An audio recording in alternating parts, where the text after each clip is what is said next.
Welcome everybody, this is Christian from Sterling Knight Gamers, and today I'm going to do something that I haven't done before. I'm going to give you a quick rundown of a new Star Wars Armada FAQ release. Usually these FAQ releases are relatively minor, more of a clarification of a common misunderstanding or talking about if one card could override another, but they actually changed some of the cards to text from what they appeared when they originally printed.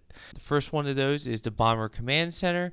I never came across this issue, but apparently they felt enough people are doing this to change the text of the card. If there is a bomber squadron that is in range of 2 bomber command centers, you can't do a second re-roll as if both of them were coordinating it. I wouldn't have imagined that initially because everything is usually just one re-roll at a time. You can sometimes have multiple re-rolls that are being caused by different things, but if it was the same thing twice, I wouldn't have really considered that. But it's a clarification.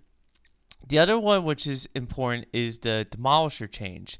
The Demolisher is one of the best title cards in the whole game. It's really useful. This is coming from a Rebellion player. I always fear fully loaded Demolisher, and this makes it a little bit less scary. A very common upgrade to have on a Demolisher is engine text, which allows it to do a second one speed maneuver in addition to its movement. What made that particularly damaging for Demolisher is that it has the rare ability to move and then do one of its attacks.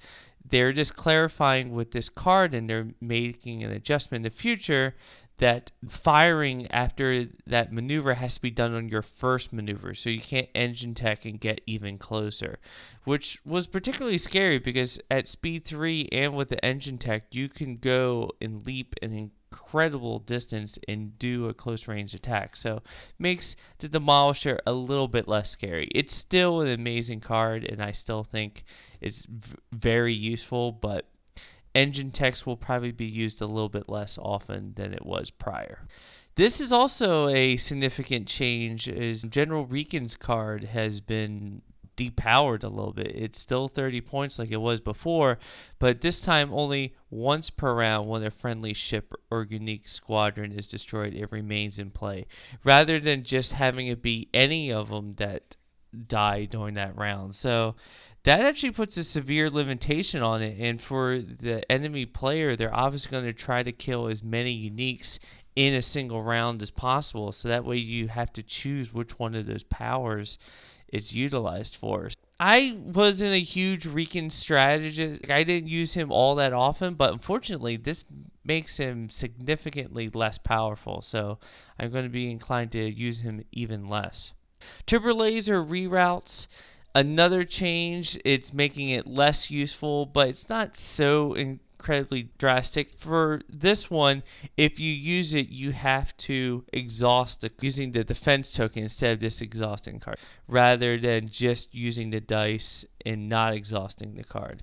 So this will most likely affect when you have a Corvette double arcing an enemy ship, because you could have its forward arc, fire 2 red die, change one of them to a double hit, and then have your side also fire, change one of those so that it's an additional 2 damage.